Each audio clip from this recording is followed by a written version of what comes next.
What's up, everyone? We're gonna talk a little bit about my favorite thing to do in cosplay, which is body paint. I'm not a pro cosplayer because that implies that I make money off of this, which I don't. But body paint's one of my favorite things to do. It's a lot of fun, it's really cool. People always get way more interested in something when you're painted like bright orange or something. And I'll include pictures.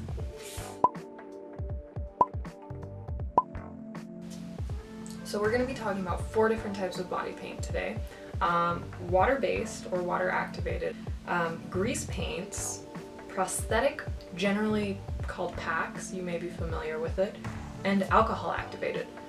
These 4 types have a lot of different pros and cons and reasons why you would pick one over the other. I have my favorites, personally. You will almost never see me go for grease paints, but there are reasons to use them. As much as I hate them, there are still points to use them for. And we'll talk about all of that, and it's super simple. So we're going to start off by talking about water activated, which is probably among the cheapest and most accessible types of body paint. Water activated or water based is exactly what it sounds like. It's either water based, like most makeup you use, most foundations that you'll find are generally a water based brand. Water-based makeup is the same kind of thing. You can also get it in little palettes, like this one, where you just mix water in like you're using watercolor paint. And I'll demonstrate how much water you need to make it work. The hard part sometimes with these is if you put too much water in, it gets drippy, and you don't want it drippy. You want it kind of thick. But water-activated or water-based paint is by far the most accessible, the easiest to find. If you go to a Halloween store, you can frequently find the tubes of cream makeup. They're generally not the best quality, but you can use those, and those totally work, sort of. But one of the downsides is with cheaper brands, you do end up with a little bit more streaking and a little bit more patchiness. But I will talk a little bit about how to fix that in the next video. I'm doing 2 videos on body paint. This one is just discussing body paint, and the next one will be why your body paint isn't working for you. So look forward to that. But so some water-based brands that people frequently recognize is, this is Mehron, which is my favorite. I love the Mehron brand. Love it. There's also Graftobian and Snazaroo, Tag, any cream paints you find, whether it's like Spirit Halloween brand, or I think Ruby's is the brand that ships to Spirit Halloween. Anything like that is also considered water-based. Water-based is really great because it's cheap, like I mentioned, it's accessible. It's really easy to use, like literally children can use it and it's okay. You can have really good color payoff too. Sometimes if it's cheaper, I've mentioned this, you will deal with some patchiness and some streaking. But overall, for the amount of money you spend on it, you get pretty decent color payoff. You can also airbrush with water-based paints. The trick is making sure it's thin enough that you can put it in your airbrush machine if you have one. You can wash it off with soap and water. Sometimes there is a little bit of staining. Get ready for that, y'all. That's the case with most of the body paints. You will deal with a little bit of staining. There's some tricks to that, and I'll get to those. It's also really lightweight. Good water-based paints is super lightweight. When I wear any of the Mehron stuff, I don't actually even feel like I'm wearing makeup. And I'll talk about that a little bit more when we get into grease paints, which are not lightweight, and you do feel like you have stuff on your face. But there's a cool thing too about water-based paints, and I'll talk a little bit more about this when I get to alcohol-activated paints. Water-based paints are really good because you can water them down. It's basically like using face-safe and body-safe watercolors, and so if you're doing things with prosthetic makeup, you can water down the paints so that you can get into the grooves and cause all of the detailing in your prosthetic or in your wound or in whatever you're working on to really pop and really come out. And so they're really great for that kind of thing. Some of the downsides to water-based paints, because they are water-based, you can sweat them off, the rain will take them off. Any kind of humidity, you can just melt out of your paint, and that's not good.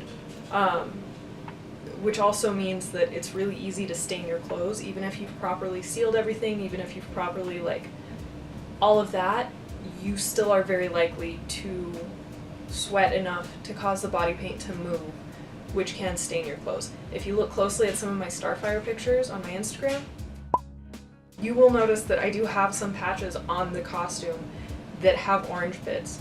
I also generally paint more skin than will show, just so that if my clothing moves or something, I'm still orange in that area. And so as a result, the costume, I don't have it anymore, but the costume on the silver bands all had orange stains all over that. And it's just, you gotta be ready for that kind of thing. It's going to happen. There's no working around it. There's a couple tricks to help prevent it from being too bad, but it's not great. And I already mentioned that the cheaper brands won't cover you as well as like a really solid water-based paint will. Grease paints are my least favorite out of all of these. I would much rather have to peel prosthetics off of myself, off of my tiny baby hairs, than dealing with grease paints, which is really funny because grease paints don't even hurt. But Ben and I has a line of grease paints. There's actually quite a few out there. Most of my experience is the theater friends I had in high school. I still have them. They're still my friends. And my brother, he also did theater, would get a Ben Nye theatrical kit, and those were basically just full of grease paints. Their bruise wheel, I think, is also just grease paints. And then like kohl eyeliners, like the stuff you get at the drugstore when you need to line your eyes, those are also grease paints. And so there are benefits to using grease paint or grease paint type materials. Me personally, I don't like how heavy they feel, so I rarely use them. I sometimes don't even use the eyeliner pencils. But one of the pros to them is when they're set properly, they can last a lot. You basically just have to powder the ever-loving crap out of them. If you bake them, it'll stay pretty well, but you really just have to powder them and powder them and powder them and powder them.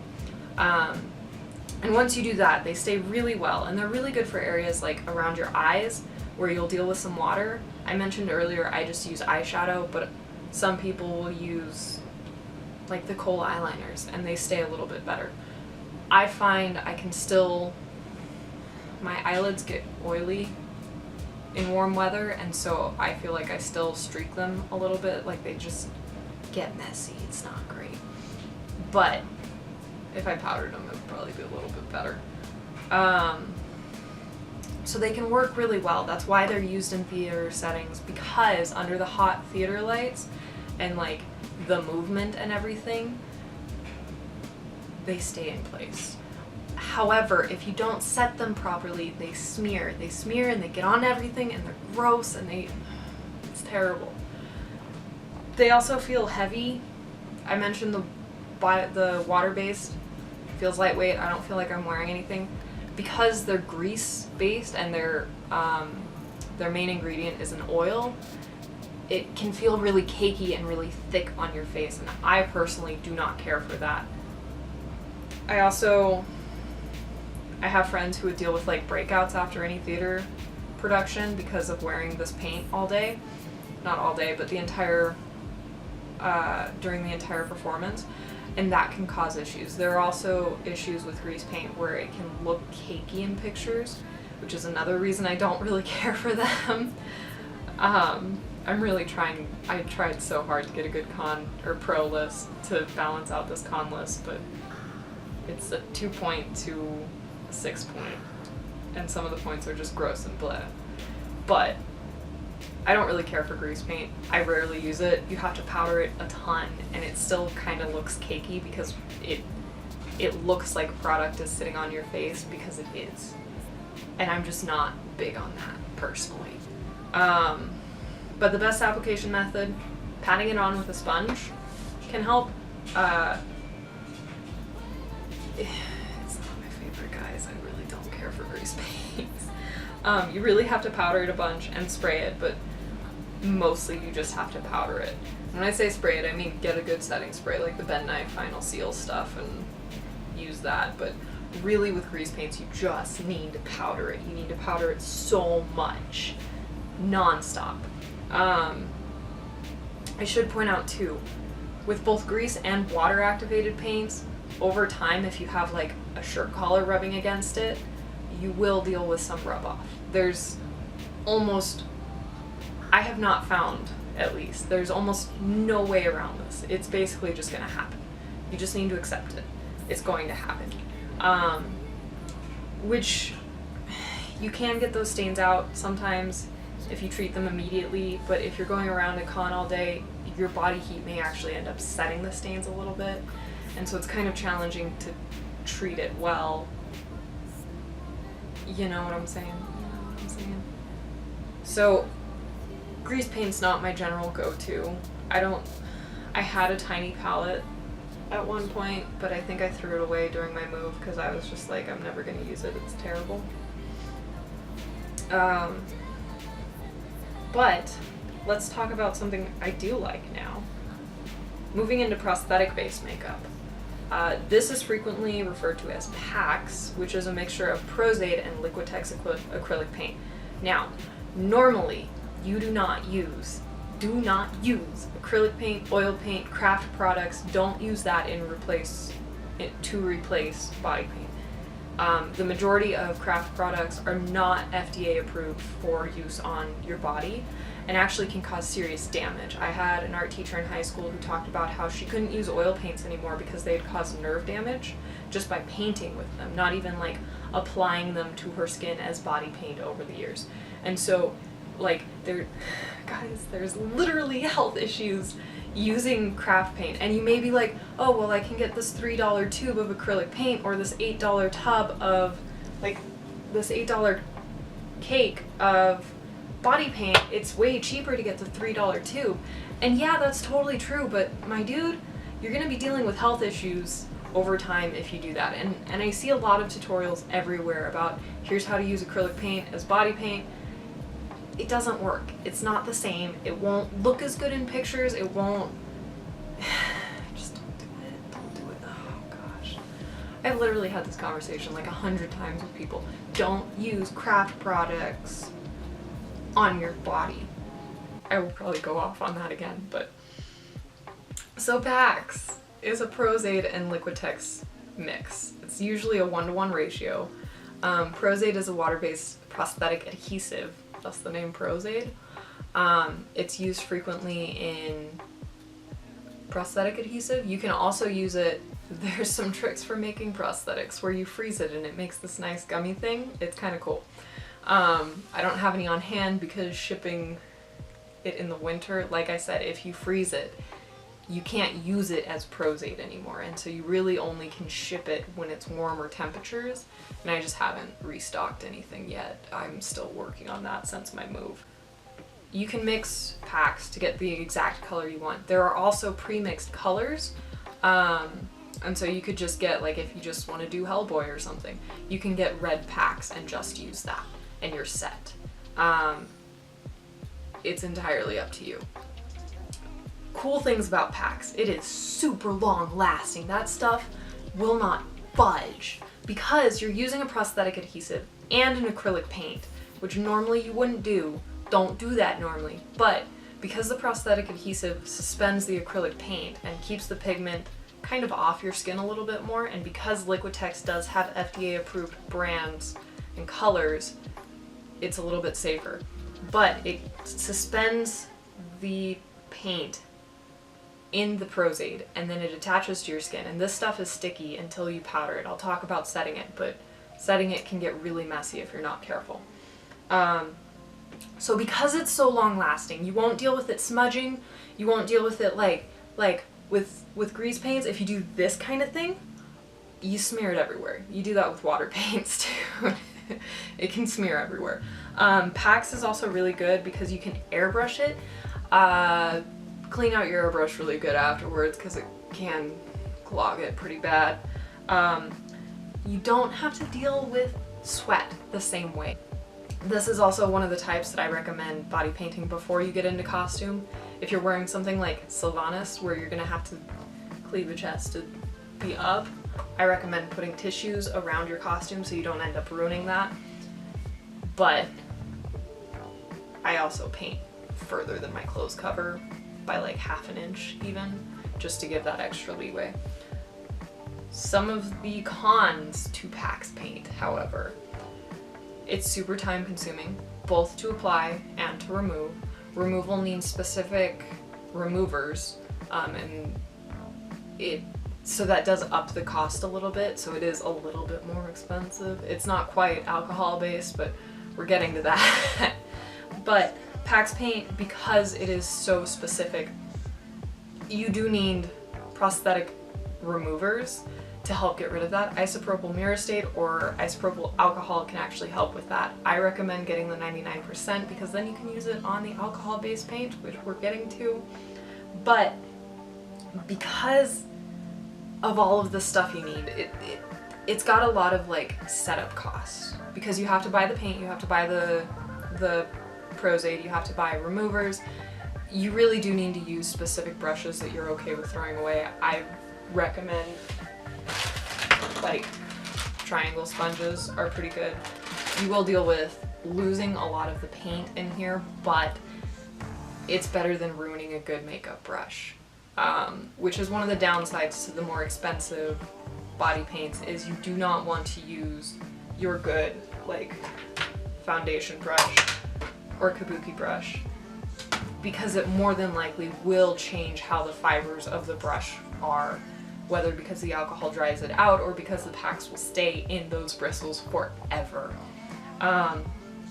So application and removal is super time consuming.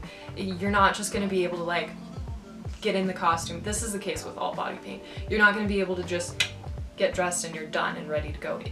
Plan on taking a couple hours. Plan on having your friend help you take a couple hours, especially if you're doing a costume that shows more skin.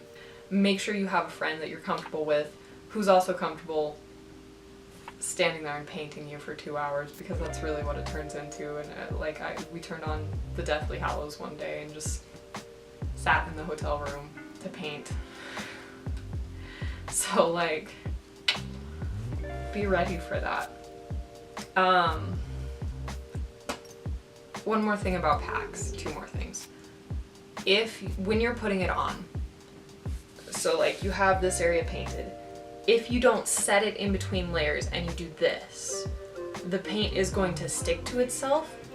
And so what you'll end up doing is ripping the paint off one side and having it weird and double layered on the other. You don't want that. You're basically just gonna have to start over if you do that.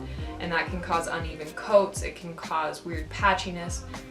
It's not good, which is one of the challenges of using PAX. Most body paint, I don't recommend using it on your own unless you're just doing this area, and even then I would still probably have somebody there spotting you to make sure that like you're getting your ears properly and you're getting the back of your neck properly and all of that. PAX is really challenging to do on your own, because where with watercolor or water activated paints, you can touch painted areas together once it's dry and you won't deal with as much like issues. If you do that with PAX, it's not good, guys. You can also, using PAX, because you are putting a layer of prosthetics over your face, I don't know if you guys have seen like old age tutorials or anything like that where you use liquid latex. It'll accentuate your wrinkles, which is not necessarily a bad thing. That's not me saying, whoa, don't use this if you're over like 20, because it's fine, it's okay. But I've seen people use it that like are younger than me, and when they like raise their eyebrows, it's like they have like 50 of these lines here. And that's something to be aware of. So if you're doing a really young character or a character that is supposed to be really youthful or immortal, or I don't freaking know, you're going to want to keep that in mind. That's one of the reasons I wouldn't necessarily use PAX on my face, besides the fact that it is really time consuming to remove, and I don't like stuff on my face or on my hands actually, but which is surprising that I go into special effects stuff. And, you can, however, use it on your face. It is totally safe to use on your face. Prosade is used all over people pretty regularly in movies and productions. It's totally safe. It's just me personally, I don't like to have to remove that much off my face. I would much faster use water-based paint on my face and then Prosade elsewhere. I don't know if I mentioned this already. Also, Prosade will rip out those baby hairs. If you thought you didn't have hair somewhere, you will find the hair, trust me. For best application, you're going to want to airbrush it and powder it, or pat it on with a sponge. If you swipe, you will end up with some streakiness, and because swiping one way and swiping again in between, like without setting, can pull up paint from the first swipe. And so you will want to set multiple times. Most people I've talked to who use packs regularly at conventions do like 3-4 coats, which basically what that means is you coat your, like if I'm painting my arm, coat my arm once and I powder it, and then I coat my arm again and I powder it, and I coat my arm again and I powder it, and I coat my arm again and I powder it. And that's one of the reasons body paint can take so long, is because you do have to layer a lot of it, and you do have to build it up and make sure it's really set. You also have to powder packs in between each layer, otherwise you will be pulling up previous layers, and it just wastes time and materials, frankly. And then for setting, what I have on my phone as my note, it says powder between layers, powder extra, powder the crap out of your skin. You basically just use a lot of powder. So like grease paints, you will powder the crap out of PAX makeup. The difference is when you use a grease makeup, you're powdering it so that the powder will soak up the extra grease and it won't give it the chance to smear as much. With PAX, you powder it similarly to a latex prosthetic or a silicone prosthetic to help remove some of the tackiness and the shine. More the tackiness though, because once it's powdered, it won't stick to itself and you can like touch paint and it shouldn't come up at all, if that makes sense. But you will, both types you powder a lot. So then we're going to talk about alcohol activated. Alcohol activated is a really cool thing that's kind of a more recent development in makeup. So what it is, this is the only one I have right now, and this was like $60. I haven't caved and bought any of the other Skin Illustrator palettes because they're like $80, which I'll talk to when I talk about cons. But the cool thing about Skin Illustrator is you basically, that one's not coming out. This is the Tattoo palette, Tattoo Classics palette. It's used for making older looking tattoos.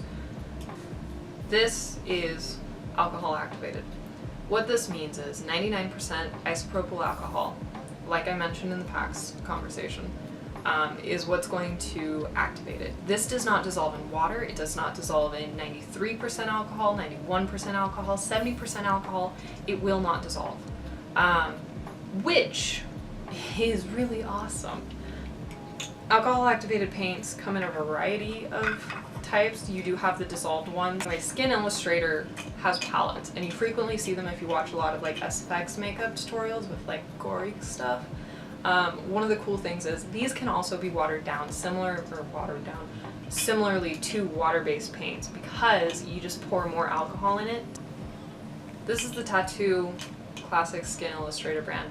You use 99% alcohol to put it on. It's good for airbrushing. You can use a brush. Most makeup artists will not recommend, or will recommend against using sponges because so much of the pigment will get stuck in their brush, at which point you're basically just wasting pigment. And this is really expensive. Cool thing, however, about this palette and these materials, Skin Illustrator can last forever. Because it's alcohol based, you won't deal with like stuff growing in it the same way you can with water based or grease paints. Like Skin Illustrator, Endura is a dissolved version, and that's what you can generally use in a an airbrush because it is the liquid form of the alcohol activated paints. One of the challenges of alcohol activated paints is when you're airbrushing it, it evaporates pretty quick, and so you have to work in small batches so you can get even coverage and not waste a bunch of paint. Because it's alcohol activated and it doesn't respond to sweat, you actually deal with a much more natural looking makeup, and it's waterproof to an extent. It's not flawless, you can get it off with water if you use enough and you work hard enough, but alcohol activated paints are frequently used in like aquatic shoots or in shoots when you're dealing with like rain. They're really good at staying put, and they're really lightweight, because basically what it is, if you guys have ever used alcohol inks, it's the same concept where you have this ink suspended in an alcohol solution, and when the alcohol evaporates out, you just have the ink there and the pigment stays, but you're not dealing with any of the additives that like grease makeup or packs will deal with, where you feel it on your skin. So alcohol activated paints are a lot more comfortable to wear. They don't smudge, they're not affected by sweat or rain or humidity. It's really good. You can use them in an airbrush, I mentioned that already. And like water activated paints, you can water them down to get into like grooves. You see it a lot when people use the Skin Illustrator palettes for like gory makeup or like zombie stuff, where they get into the crevasses, and it's really good. I love it. Some of the cons for alcohol activated paints. I mentioned they're super expensive. The Skin Illustrator palettes, like the full palettes like this, are like 80 bucks or something. And that one was really I'm not joking when I say it was like $60. Plus, you also have to spend about another $10 getting 99% isopropyl alcohol, which most pharmacies or stores don't sell. And so I think I just got mine off Amazon. I think that's where I'm replacing it from, is Amazon. So it gets really expensive, but it lasts a really long time. And when you buy this palette, it's not like, oh, well, in a year and a half, I'm gonna have to get rid of it and get a new one. You can use these palettes for like ever. So it's really nice in that aspect. So the expensiveness isn't necessarily a horrible downside, but it is something to consider if you're just going into this for like one convention or something like that. But if you're regularly using it, I actually recommend alcohol activated paints. They're really good.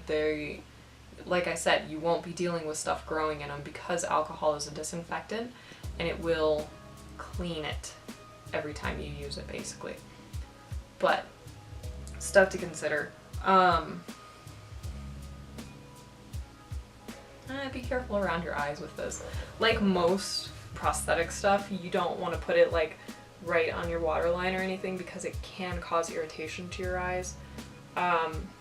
This is one of those things I wouldn't use in like my eye socket area, just for my personal comfort. Also, I don't want alcohol in my eyes, that's not fun. Best application methods, depending on your desired look and how much coverage you need. For something that I would use like a tattoo set for, honestly, I would probably just use a brush and just pat it on and let it dry. If you're doing full coverage, like a Mystique shoot or something, you will want to use an airbrush, and you will want to go slowly and check and do multiple coats and layering. But if it's a smaller area, you can get away with using a brush. You just have to be a little more careful.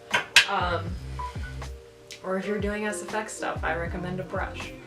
And a tip for doing tattoos, actually, if you're doing an older tattoo, like the palette I have is basically just for old tattoos. If you do a light coat of foundation over it, it can help give you like an older look. Like, you know how fresh tattoos look like they're still on top of the skin, and old tattoos look like they've kind of sunken back a little bit? Putting a little bit of foundation over the alcohol ink will give it the effect of this has been here for a couple decades or something. And for setting, this is the coolest thing about alcohol activated paints. You don't need to do anything. You just let that dry. It's the bomb. You let it dry and it's good. You may over time feel like you need to reapply it, but alcohol activated paints are super solid. It's great. But I think that's everything as far as like covering body paint 101 for cosplay. Like I said, at some point, maybe I didn't say it in this recording, but I am doing another video on why your body paint isn't working. And we'll talk a little bit more about how to fix whatever your issues are. We'll talk a little bit more in depth and about how to get stuff out of your clothes. That's in that video too. But thanks for watching, and expect more cosplay content on this channel, because that's actually why I started this channel, if I'm being honest, is to put videos of me making costumes and stuff. But hit the like button, subscribe. The bell is actually the real subscription button, so once you've subscribed, hit the bell, and then you'll be notified when I post new videos. And have a good one, y'all.